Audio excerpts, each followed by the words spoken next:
that day fondly. This was a very warm and welcoming congregation. And then Brother Birch, I think I met you at Chickasaw. Did you attend there? Did you used to attend Chickasaw?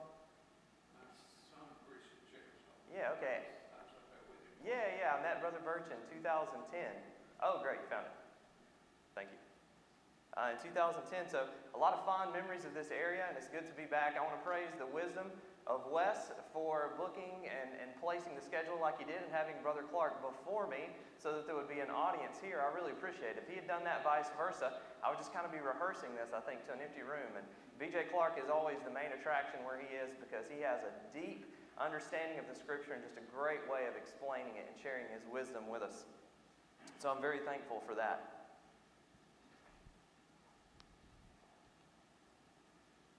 I was baptized in 1993 on a Wednesday night at the Adairsville Church of Christ in North Georgia. And then I didn't go back for 23 years. You know, we have seen something like that a lot probably. My situation was a little unique because my dad was a preacher. And so that Wednesday night I was baptized, added to the church, looking forward to being a member at Adairsville, and then my dad got a preaching job the next day. And so we started his work on Sunday. My first time attending services as a member of the body, my first time to take communion was at the North Rome Church of Christ in Rome, Georgia. So I became a Christian in Adairsville, and then didn't go back for a long time. But I did faithfully start attending where my dad was working. And that Sunday, my family and I became members of the North Rome Church of Christ. And it was a great group of Christians, a really great group. I mean, you could not find any fault with their personalities. I mean, they just treated us with such love, such kindness. They were known in the community for their love. You couldn't ask for a nicer group of people. But they didn't want to hire a full-time preacher. They were a small congregation, and they didn't think they could afford it. And it worked well because my dad was a school teacher, and so he wanted to teach school full-time and preach not for the paycheck, but just for the passion of it. And so it was a good marriage between the two. But we lived 45 minutes away from the building where my dad taught school in Calhoun. And so most of my dad's Bible studies, naturally, as yours would be, are going to be with people you run into in your neighborhood or in your job. And so as my dad over the years, with working with this congregation, would convert people that he worked with, students that he taught at school, people in our neighborhood, that didn't really ever mean new members for North Rome. It meant new members added to the Lord's body, no doubt about it, but no new members for North Rome because it was so far away. It meant new members for our sister congregations, but not always for us. And that was a problem. You know, it was a problem because these great, fun, friendly people, they wanted the congregation to grow, but they wanted the evangelist to do all of it. They wanted to hire an evangelist, not become one themselves. And so eventually my dad's health failed and he had to retire from teaching and from preaching. And I moved off to college. And unfortunately, in a few years, around 2007, the North Rome Church of Christ closed their doors for the last time. You know, I wish I could say that this was a brotherhood-wide story, an anomaly. All of our brotherhood publications sent their reporting teams to North Rome to see what happened to the one Church of Christ that ended up shutting its doors. But unfortunately, you all know that it's not an anomaly. I bet if we asked around, each of us are familiar with a congregation that we have fond memories of, where we learned, where we loved people that just frankly no longer exists. But this wasn't a brother-wide story. It wasn't. It didn't even make a blip on the radar. I want to give you a few stats of where the church has been going the past few years, okay? And we'll know these are true. In the past 3 years, we have lost 335 congregations. So 335 once active, thriving, growing, healthy congregations have shut their doors. And that might not be so bad if we were consolidating. Some of the smaller congregations were closing up and being more effective and moving in and working with larger congregations. But we've also lost 54,721 members in the last 3 years. Now, I'm not sharing these stats with you to scare you into, you better hurry up and get out there and do evangelism, we're dying, or you better start using house to house, or you're going to be like this too. I don't want us to be scared, but I do want us to realize the situation, the gravity of it. I mean, this is just reality. This is what the numbers bear out. This isn't anecdotal. This is what's happening in my area or your area. This is what the numbers bear out across the country, and so it's just the reality of it. Now, the good news is, even though these numbers are scary and we need to do something about it, the good news is we serve a God who scoffs at things that would drive us crazy with fear. You remember that when David went to fight Goliath, he had the courage of the Lord, and he may have been nervous, he may have been scared, but he boldly challenged Goliath. You remember that when Joshua and Caleb went to look at the promised land and come back and report, should we go try to take this? They boldly came back and said, even though we are like grasshoppers to these men, like they're giants, we can take this land. Why? Not because we're great warriors, but because God's on our side. No problem is too big for God. So I don't want us to necessarily quiver in fear or get scared or just throw up our hands in disgust or depression over these numbers, but we do need to understand them and realize this is the reality, this is what we're up against, this is what's going to happen if we don't do something. Now I know the gates of hell will never prevail against the kingdom of God. The church is always going to be around. There will always be Christians. But that doesn't necessarily mean the church will always be as strong as we've known it in our past in this country if we don't get out and evangelize and sow the seed like BJ was talking about. You know, in 1 Thessalonians chapter 5, I've always loved verse 17 that tells us to pray without ceasing. And isn't that a great verse? It reminds me to continually be in conversation with God throughout the day. You know, if my parents don't hear from me every few days, they get concerned about me and check in on me, especially Mom. If my wife doesn't hear from me several times throughout the day, she gets concerned and checks in on me. I want to pay at least that level of consideration to my God. And so I want to pray without ceasing. I want to talk to God continually throughout the day, keep a continual conversation going. And so when you pluck 1 Thessalonians 5:17 out of its context, it can help in a general way, I think, and be encouraging. But when you look at it sandwiched between verses 16 and 18, the full meaning of the text can come out. And we can really understand what it's talking about. 1 Thessalonians 5:16 and 18 tell us to rejoice always. And to walk around with an attitude of thankfulness. So do you see what 1 Thessalonians 5:17 is saying? It's saying pray all the time. Not just about your health and about the church, but pray because you're so thankful that you can't help it. And when we understand 1 Thessalonians 5:17 in that context, it makes it a much, much richer verse. Because we are, as Christians, we have so much to be thankful for that we can't help but pray to God. But one thing I'm afraid of in the church is that we have replaced that attitude, an attitude of thankfulness and trust in and dependence on God, with the attitude that we see in Numbers chapter 14. You remember Numbers chapter 14, God is getting frustrated with the Israelites because all they do is, woe is me, this problem is too big for God. We're going to die out here wandering. We would have been better off in Egypt. And God gets upset at them and tells Moses, how long am I going to be patient with this people? Because all they do is murmur and complain and grumble against me. So what I'm afraid of is in the church, we might have stuck to our doctrine stuck to the guns of our doctrine on worship, and rightfully so. Stuck to our guns on the doctrine of the plan of salvation, and rightfully so. Stuck to our guns on the doctrine of how a congregation should be set up with elders and deacons and ministers, and rightfully so. But we have kind of been lax on keeping the world out of our attitudes. And so sometimes we just have maybe poor attitudes. What I think Zig Ziglar would call stinking thinking. We just think that things are awful and nothing is going to change. And we forget to remember that God is in control, God is big, and with God all things are possible. So I want to talk to you in the first part of this lesson, just a few minutes. I want to give you some hope. Those numbers are scary and they're depressing. And it's a problem that we need to do something about, no doubt about it. But in the first part of the lesson, I want to just give you some hope and maybe give you a few things that you need to be reminded of from time to time if you're like me. The first thing is, and we'll have 3 points, 3 things before I mention anything about house to house. But 3 points that I want you to remember as you think about taking the gospel to a lost and dying world. The first thing is that people do want the gospel. You know, people in the Bible wanted the gospel. You think about some of the characters that were converted held up as shining examples, called our brothers and sisters in the Bible, and it's a little overwhelming. In 1 Corinthians chapter 6, verses 9 through 11, we're given this laundry list of things that the church in Corinth used to be, and that's the key, they used to be that. We're told that they were drunks, they were homosexuals, they were adulterers. That means the man or woman that was running around on their wife in Corinth, and everybody knew it, quit that, took care of the situation, and became a Christian. The person that was known as the town drunk, quit that, put that away, and became a Christian. We're told that in Acts chapter 8, a man that killed Christians, Saul of course, and tried to tear the church apart, became a Christian. Hated government employees that stole from the people, like Zacchaeus and like Levi or Matthew, put that away, gave back what they were taking wrongfully, maybe even more, and became Christians. We think about stories like Rahab, the harlot. We think about even the thief on the cross. I mean, how often is that held up as a denominational thing, and we almost are like, I like that phrase. But there is a lot of beautiful wisdom in the lesson of the thief on the cross. That is, this thief, maybe this terrorist who's being put to death beside Jesus, he has one last chance, and he takes it. What a beautiful story. So think about this list of people in the New Testament even, in the Bible, that were converted.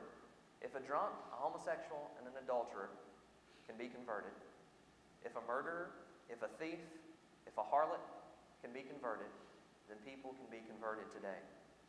I wanted to share this story. We won't go into it, and I know there's 0 people in here that can read that. I have great vision, and I have no clue what it says. But the reason I'm showing it to you is I just want you to see kind of a copy of the physical evidence and the physical proof. And this is a letter from Jeffrey Dahmer. Now, most of you are probably familiar with him, and maybe even know some of what I'm about to say, but Jeffrey Dahmer was obviously a serial killer. He's kind of been brought up again lately because there's a show about him on Netflix, and so he's been in the news again a little bit lately. But what you may or may not know about Jeffrey Dahmer is that while he was in prison, someone, a member of the Church of Christ, reached out to him, studied the Bible with him, and he was baptized for the remission of his sins. And the pictures that I have up here are letters. The first one is before he becomes a Christian, and he is writing a letter to this dear sweet sister who has sent him a Bible correspondence course, and basically begging her to help find someone to baptize him. The second letter, completely changed tone. This is after his baptism. It's a letter in response to something Garland Elkins from the Memphis School of Preaching had sent him. But in this letter, if I were to read it to you, and I don't want to take the time, you can find it, I can email it to you, but it will give you chills, the language that he uses it. You read this letter not knowing who it is, and you think, yep, that's something our people would say. That's someone that understands the plan of salvation. That's someone that understands the New Testament church. And then you get to the bottom and see the signature, Jeffrey Dahmer, it'll blow you away. Phil Sanders said that at one point, everyone on death row in the state of Oklahoma was a member of the Lord's church because of such a strong prison ministry in the state. So my point in bringing this up is murderers, harlots, drunks, homosexuals in the Bible were converted, put that away, and chose Christ instead because they realized he's better. Even in our time, a serial killer who murdered people, ate them, put that away, at the end of his life, regretted it, apologized for it, and resolved to live a better life because Christ was better. And I've been working for House to House for 13 years, and we have had more responses, conversions, restorations, Bible study requests in the past year than we have the whole 13 years that I've been working there. GBN the other day, one of their employees said on Facebook that they have had the most responses, conversions reported back to them in the past year than they have the whole time that they've been around. So my point in mentioning that is this. People in our communities are tired of denominationalism. They're hurting, they're looking for hope, and a lot of them are looking for the truth. I think it was powerful what BJ said a minute ago. He mentioned, when the gospel went to these places, did everyone convert? No, they didn't. Did percentage-wise an overwhelming number convert 50%? No, they didn't. But a lot did. A lot of people did. And I'm here to tell you, it looks like that's what's going on in our communities right now. There's an opportunity if we will take advantage of it. So, first point, people do want the gospel. Second point is, you can teach someone. You can teach someone. I got this example from B.J. Clark. I think it'd be appropriate to share it now. He tells a story of an elephant and a flea. And they're best friends. They're walking through the jungle together. The flea, of course, is riding along on the elephant to keep up. And they come to this bridge over a valley below. And it's kind of one of these rickety wooden bridges. And they're trying to decide, can we step on this bridge and get over the valley to the other side? Is it worth the risk? And so as they put their foot on the bridge, dust falls to the valley below. So they think, well, we got to get over there. We might as well risk it. So sure enough, the elephant and the flea take across the bridge. And as soon as they get to the other side and step foot on land, guess what happens? The bridge falls to the valley below. And the flea looks over his shoulder and says, look what we did. The flea was just along for the ride. He did basically nothing. But do you know any church members? Do you know any churches? Do you feel guilty of this sometimes yourself? That you're just along for the ride? You know, I mentioned earlier that the congregation my dad went to work for, great people. I mean, just great people. But they did have a problem. And we all have problems. All congregations do. They had a problem. They wanted to outsource the evangelism. And not only that, they wanted to outsource it to someone that didn't even live in the city. And so that, as you would know, caused a problem. See, I think a lot of us have tried to do that. We've tried to outsource the teaching completely to those that we have in a paid position in our congregation. And that's a recipe for disaster. Maybe the problem that we have today. Evangelism is a personal thing. This is not the church's responsibility.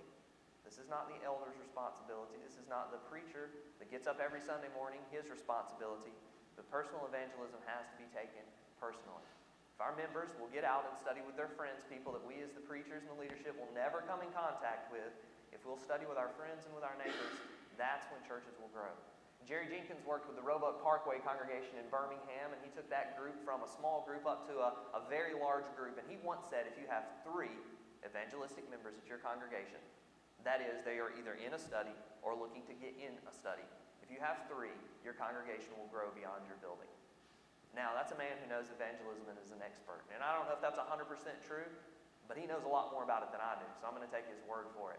And if that's the case, if it only takes 3 to be in a study or looking to get in a study to grow beyond your building, if we're not growing beyond our building, that says that we don't have even 3 in our congregation. So personal evangelism is just that. It's personal. It's my responsibility, and it's yours. And when we don't, we lose 335 congregations in 3 years, and we lose 54,721 members. But if we'll take it personally, if we'll be the ones teaching, then things can turn around. And then the second thing kind of under this idea is to have a plan. Have you ever thought about how strategic God was? In Joel 2, Daniel 2, and Isaiah 2, God talks about the coming of the church. And the church doesn't come until hundreds of years later in Acts 2. That means that God was working slowly but surely over the centuries and the decades to accomplish his plans. We're told in 1 Peter chapter 1 and verses 19 through 20 that Jesus' death on the cross for us was in God's plan when? Before the foundation of the world. That means God is very strategic. We sometimes give up if we ask someone once and they say no. But that's not what strategy does. Strategy says, what can I do over a long-term period to get this person interested and in a study? Alan Webster tells a story of someone that he knew that they had a neighbor they invited to church, and the neighbor said no. So he thought, well, I'm just going to invite him every Sunday. And after 100 times, the neighbor said yes. The person's like, I've asked you 100 times, why now? And the neighbor said, I knew if it was important enough for you to ask 100 times, it was worth it. And if it wasn't, then it wouldn't be. Sometimes we give up too soon. Vince Lombardi once said, the man on top of the mountain didn't fall there. I like that. If we're going to be successful, we have to be strategic about it. We have to plan for it. Right now, make a list. Not necessarily right now, but right now, relatively soon. Make a list of people that you want to see brought to Christ. And then make notes on what you're going to do to see that happen, because it won't accidentally happen. It's not just going to magically happen someday, but make a list of people that you want to see brought to Christ and how you're going to have that happen and help that happen. And then the last thing under this point, and we'll quickly move on, is there are things that you can do to train to teach people. You know, if you right now, if someone were to say to you that you know, will you study the Bible with me? That would make you a nervous wreck. Then all that means is that you've got a problem, and you realize it, and now you can do something about it. And so my suggestion to do something about it would be learn how to teach people. Learn how to teach people. Now there, as BJ mentioned, 1,000 methods. If you have a method, use the method that you have. Hiram Kemp is a friend of mine. He preaches down in the Tampa, Florida area, and you should just be a friend of his on Facebook just so that you can see the baptisms that they're having weekly. Hiram doesn't have a plan, some program. He doesn't have anything. He sits down and hands them and says, you do this, I do this. He just listens to them, starts where they are in his Bible, and that's how he teaches people. That works great for him. That might not work well for you. Rob Whitaker, who's a friend of mine and a coworker of mine, has a plan called Back to the Bible. It's a little thing that he has a copy. He hands a copy to them, and they do it, and that works great for him. But one thing I want to suggest, if you don't have a plan, if you'll visit evangelism.housetohouse.com.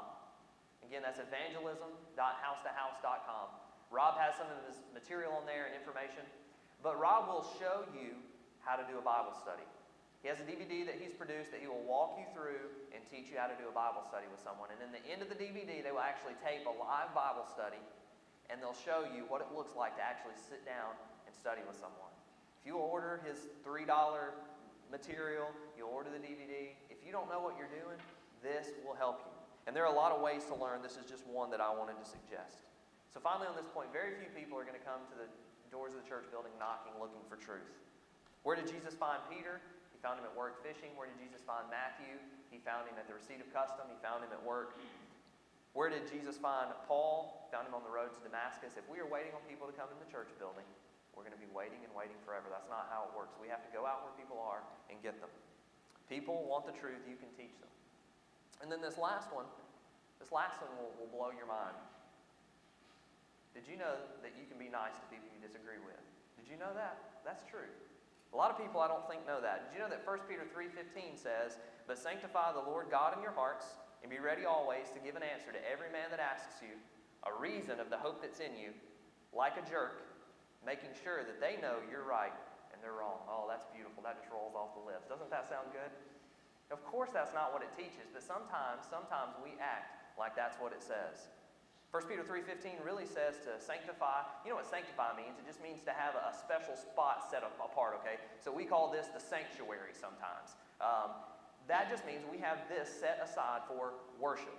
Would it be appropriate maybe to move the pews and play flag football in here? Well, I don't know that necessarily there's anything wrong, but it doesn't feel good because this is sanctified. It's set apart for worship. It's set apart for something holy. Could we play Frisbee with the offering plate? Again, I mean, that just wouldn't feel right because it's set apart for something special. Okay, so when we say sanctify, that's what we're talking about. Having something set apart, and that's what it's used for, okay? So 1 Peter 3:15, "But sanctify," set apart, "the Lord God in your heart.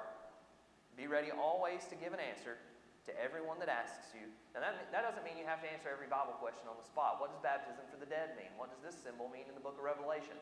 I got no idea. I don't know. Give me some time. I'll get back to you. But it does mean when someone says, "Hey, why are you a Christian?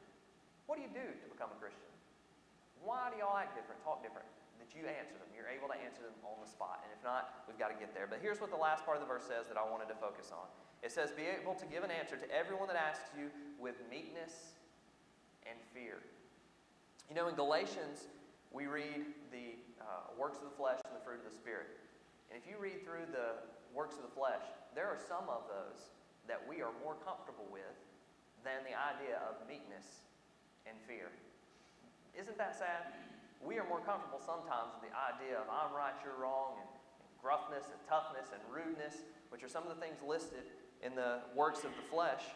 Enmity, strife, jealousy, fits of anger, rivalries, dissensions, divisions. Haven't we gotten more comfortable with some of those than we have meekness and fear? Haven't we gotten more comfortable with those than we have with the idea of being kind, deferring to someone, humility? And so that doesn't mean we ever compromise the truth, but it does mean we quit being a jerk, we get out of our own way, we be nice to people that we disagree with, because that's what God expects us to do. And then kind of the last point under this idea is carry yourself like Jesus. You know, some people live in attack mode. Do you know anybody that's like that? When you're around them and you're talking, you're just waiting on them to attack whatever you've said. If you think it's pretty out, no, it's not that pretty, it's cloudy. If you think it's too cloudy out there, like, well, what's wrong with you? It's a beautiful day. You're not thankful for this beautiful day. They just live in attack mode. But Jesus humbled himself and he came in the form of a servant, Philippians 2:7. Jesus was meek and lowly. Someone called one of you men meek and lowly. Now some of us, we get our feathers ruffled. Who you calling meek and lowly? Meet me out in the parking lot. I'll show you who's meek and lowly. We're just not comfortable with the idea of humility, of being gentle. But Jesus was called meek and lowly in Matthew 11:29. We're told that Moses was the meekest man alive in his day, Numbers chapter 12 and verse 3. So you know what that tells me is the two great lawgivers, Moses and Jesus, were men who were defined by humility, by meekness, and by gentleness. 2 Peter 2:4 says, "The servant of the Lord must not strive, but be gentle to all men, apt to teach, and patient." If we want to be like God, we want to be like Jesus. And see, we don't want to just become Christians and then hope we go to heaven one day, but we want to be transforming our life every day to look more and more like the Savior, to look more and more like Jesus. If we want to be like Jesus, we'll be humble, we'll be meek, we'll be approachable. So just our 3 points here that I thought would be helpful and hopeful and encouraging to you is that people do want the gospel. I mean, it is true. People are looking for the gospel right now, maybe in a way they haven't in a long time. You can teach someone, even if you know nothing right now. If you'll acknowledge the problem, you can grow little by little, and you can teach people. And then finally, evangelism, like everything that we do, must be done with the right spirit and with the right attitude. So with our last few minutes, I wanted to mention a few ways that I think House to House can help your congregation. I've worked with House to House, as I mentioned, for 13 years. And it's kind of with these three ideas. People do want the truth. We can teach it to them. And we can do it in a nice way. It's with these three ideas that we started House to House, Heart to Heart. Our congregation noticed that we weren't having as many visitors as we would like. And so we thought, well, what can we do about that? So we brought in fishers of men, we trained our members to be more evangelistic, and we thought with that, why don't we transform our bulletin, in a sense, into being more outwardly focused instead of inwardly focused. We'll take away the prayer requests out of this version of it. We'll take away any events that we would be just for in-house and for just for us, and we will mail it out into the community. And as we're selecting articles, we'll be very purposeful, very, very thoughtful, very tactful with it. We'll select articles that will speak to our atheist friends or our agnostics. You can trust the Bible. It's the Word of God. There is a God. It's the God of the Bible. You can trust every single thing that He's ever said. So we wrote articles that focused on that. We thought, well, we'll also try to reach out to our denominational friends, people that don't understand the oneness of the church. Maybe they haven't read their Bible. Maybe they've been in a denomination their whole life and thought, man, something is just not right here, but I don't know what. Well, we want to tell them what. And then thirdly, we would just try to put a positive face on the church. You know, we are, in some places, known for what we're against, aren't we? And we are against a lot of things. I mean, I could give you a laundry list of things I'm against. I'm a parent of 3 daughters. I'm against a lot of things, especially now that I have kids. I'll tell you what I'm against. But aren't we for so many good things, too? And it's a shame if we're only known for what we're against, because we're for more than we're against, and we're for good things. So we started sending articles that would put a positive face on the church. And so we noticed when we did this, we had some visitors.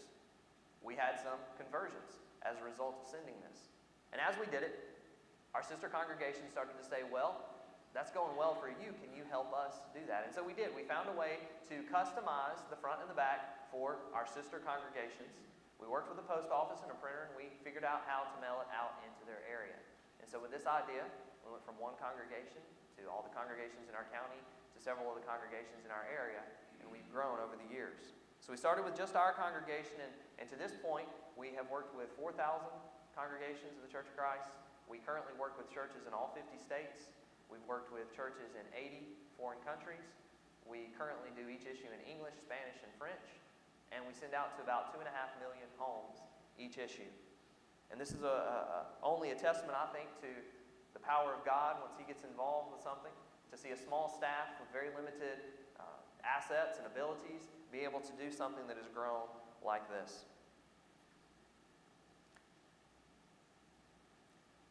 So I wanted to tell you a few things, a few success stories that I thought might be helpful to you. Telling your community about your congregation is great, but does it work? You know, a lot of times when we say, hey, here's a good program you should try, here's a good thing you should say, well, that's good in theory, but does it actually work? What does it look like when someone actually employs it? I can tell you, between BJ doing a lesson on personal evangelism, Bible studies, and me doing it, I could give you some of the same information as him, but some of mine is theory. He's done more in his years and with his wisdom and abilities than I could ever hope to do. So if you could choose between the two, you want the lesson from him, because he's the kind of guy that has applied it and gone out and done it. And so it's the same with this. I can tell you about house to house because I like it, but is it something that works? So I wanted to tell you a few success stories that might be interesting to you.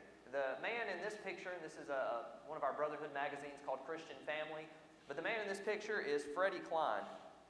Freddie Klein is an amazing guy. He was in the Air Force in the South Dakota area, and he and his wife were religious, but they weren't attending anywhere, but they were kind of looking for something. And so a congregation in South Dakota mailed them a copy of House to House.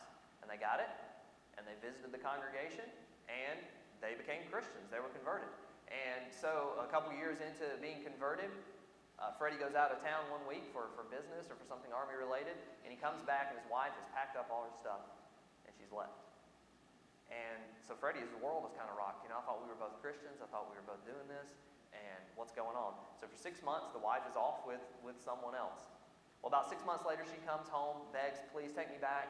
I want to do what's right. She goes forward to the congregation and repents. She's there for about a month and then decides, I can't do it. This isn't for me, and she leaves. So Freddie rolls on with his life. He's a Christian. Now he's a young single Christian. His wife has left him and divorced him. Come to find out, not long after that event, the man that this woman had run off with killed her and killed himself. So now his world's kind of rocked. He's trying to figure out what he wants to do. He decides to go to preaching school. He goes to the Bear Valley Institute of Biblical Studies in Denver, Colorado, and becomes a preacher. And when he's there, he's living in an apartment. Just a single guy lives in an apartment close to campus.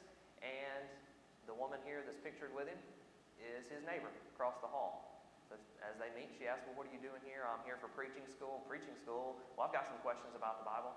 And they study. And Freddie converts his wife. And and now they have 2 beautiful children. I met them last year at the Freed Hardeman lectures.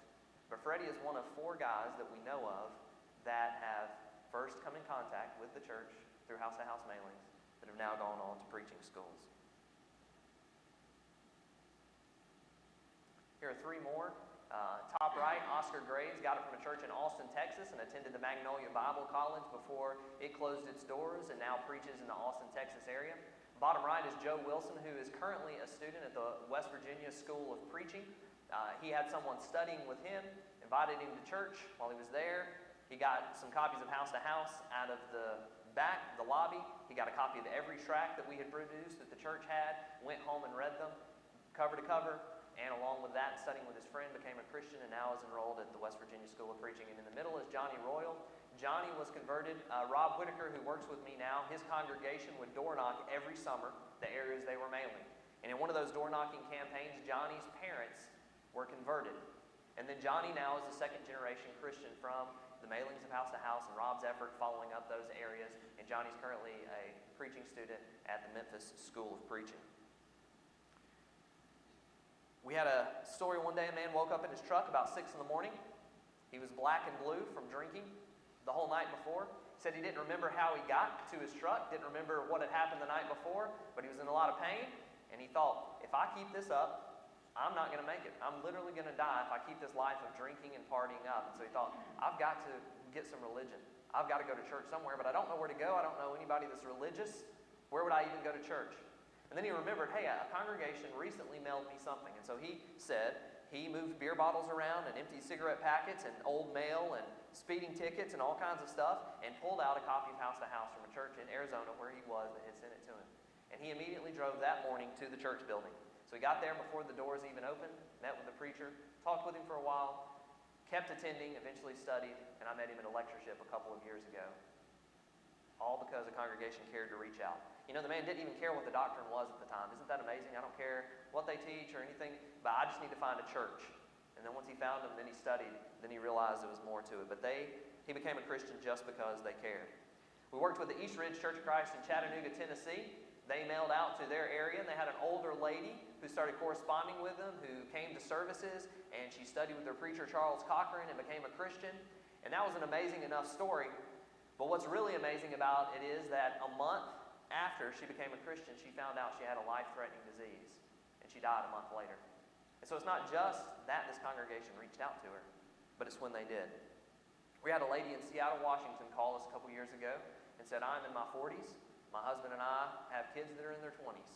We just found out that we're pregnant, and we do not want to start this parenting thing over again. So we were considering having an abortion. But we got a copy of House to House from this church. They offered a free DVD from World Video Bible School on the back. We ordered it. It was about abortion. We ordered it and watched it. And we just wanted to call and let you know that we've decided not to have an abortion because of the video that they produced. You might have seen this one on Facebook. It was shared about 4,000 times. A man on his deathbed in the hospital in Oklahoma had his mail brought to him. And so he read a copy of House to House that talked about the Philippian jailer, the urgency of salvation, the necessity of baptism.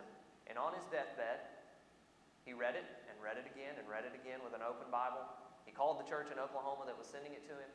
They came up to the hospital and they baptized him in his bed, in his stretcher and all, with hospital employees. I want you to meet Amy. This will be the last one I'm able to share in my last couple of minutes. I want you to meet Amy. I met her last week at the Freed Hardeman lecture. She walked up to the house booth and she was kind of nervous. So I started pulling some information out of her.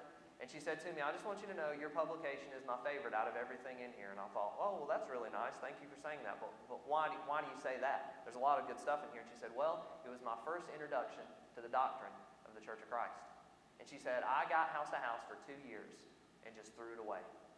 And she said, but I grew up Baptist my whole life thinking, there's just some stuff they cannot answer for me. It doesn't seem like the Bible teaches. So 2 years into getting it, I thought one day, well, I'm looking for answers. Why don't I just see what they have to say? She said she read it, and it blew her mind. She said, I read it again and again.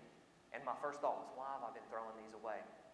She bought a notebook and she started anticipating their arrival. She said at the end of another 2 years, after reading through them every few weeks, she sat down and listed, what does my denomination teach?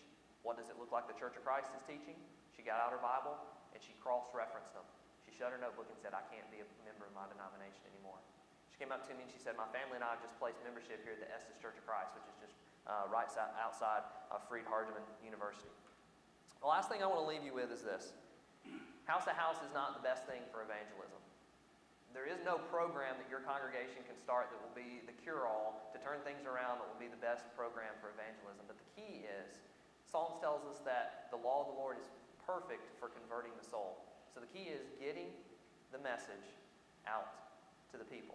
Now the best thing we can do is you and I study with our friends. That's number one. That will trump everything every day. The next best thing we can do is have good preaching in the pulpit so that when people do come visit, they can hear the truth. But another good thing we can do is to get the gospel out by any means necessary. Is house to house working? Does it work? We've seen close to 50 conversions reported back to us in the last year alone.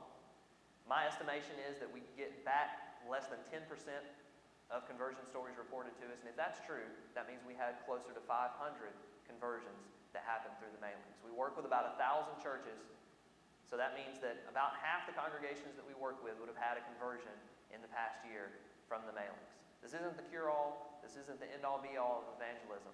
But if you want to let people know that your church exists, if you want to give them some teaching in a non-threatening way, and you want to constantly be in front of them with the truth and the gospel and information about your congregation, house to house is a good way to do that. I've got some information packs on the table in the back, and I will leave some of my cards on the front here and there. If you think your congregation could benefit from spreading the message through the mail, we will make it so easy on you. You never have to go to the post office. You never have to have a mailing permit. We figured all that out. We'll walk you through it. We'll make it easy, and we'll help your community know about you and about the New Testament church, most importantly. Thanks so much for the invitation to be here.